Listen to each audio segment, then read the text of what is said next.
Hello and welcome back for another Baldur's Gate 3 video. Today I wanted to go into a few options that you make sure you want to turn off or turn on whenever you start your game of Baldur's Gate 3. Now, keep in mind this is the early access version of it. It might be a little different in the full game version, but I'm sure a few of these options will still be in there and you can use this as a reference. So if a few things have changed, I'll probably update this video then if need be.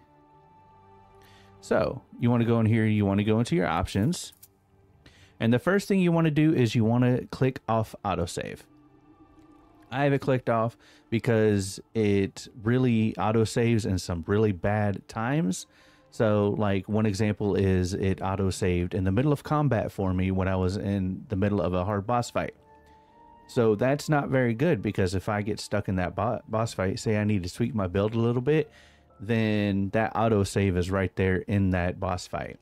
So I click it off and I keep my manual saves or my quick saves to be able to, switch back and forth if I need to. Say I need to save right before a boss fight. I'd rather have full control over that than the autosave. Some people like the autosave, so you can have that on, but you can also have multiple different numbers of autosaves. You can have up to 15. Or you can have one. This is completely up to you.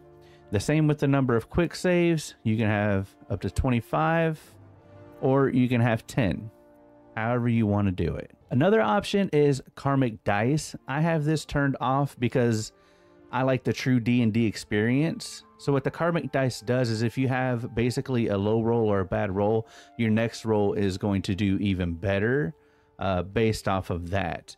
So I prefer the true D&D experience where everything's just the dice rolls are what the dice rolls are. But for beginners, the karmic dice roll is really good to have on. This did come automatically checked and I had to come in here and uncheck it. So keep that in mind if you want to come through here and uncheck the karmic dice. Another feature that I have turned off is point and click voice frequency. This gives a voice whenever you click. It'll, give not necessarily an error message, but a quote message. After a while, it kind of gets annoying to me, so I have this turned to never. But for the RP, aspect of it, it could get pretty cool. So you can adjust this how you want to do it. You can have it rare, or you can have it occasional, or you can have it always. I have it turned off to never. I might turn it on for, here and there whenever, the full release on my first playthrough. After that, I'm going to turn it on to never because it gets pretty annoying after a while, in my opinion. All right. The next thing I want to show you guys is to show subtitles.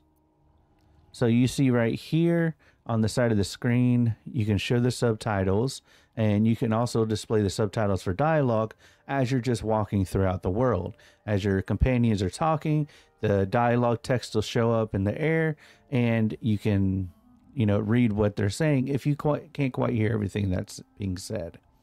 Also, you want to click show dialogue background. To me, this helps, differentiate the text with some of the stuff in the area, and you can actually change this to be as dark as you want it to be, or completely transparent, however you want to do it. And then you can also raise the text size as well. Another cool option right here is you can go ahead and disable and enable some more of these is the hot action auto add hotbars. So you can add containers to your bar, auto add consumables, arrows, spells.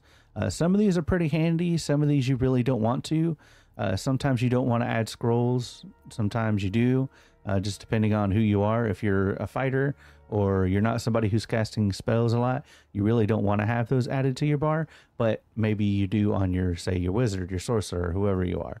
Usables, torches. I don't really use torches, so I can unclick that. And always show item attack splitter. I will use that. This is another option that I think right now in early access it's bugged because it still shows me tutorials, but I think in the full version it'll be working properly. So you can either click to show or disable all the tutorials. Some of you guys might want to see them on your first playthrough and then never see them again.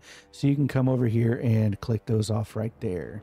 And one last tip, it kind of goes without saying, but check your key bindings for, you know, mouse and controller, or whichever one you're using, mouse and keyboard or controller, because I'm not too familiar with CRPGs.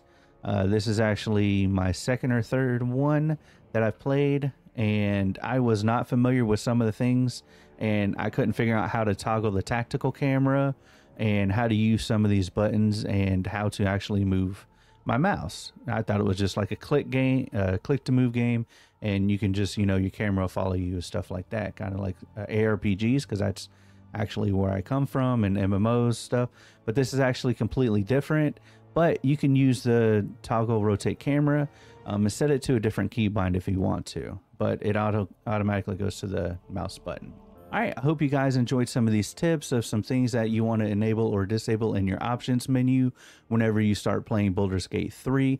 If you liked the video, make sure you leave a like, comment, and subscribe. Until next time, may your path always be lit, and may you find haven in the warmth of the tavern's fire.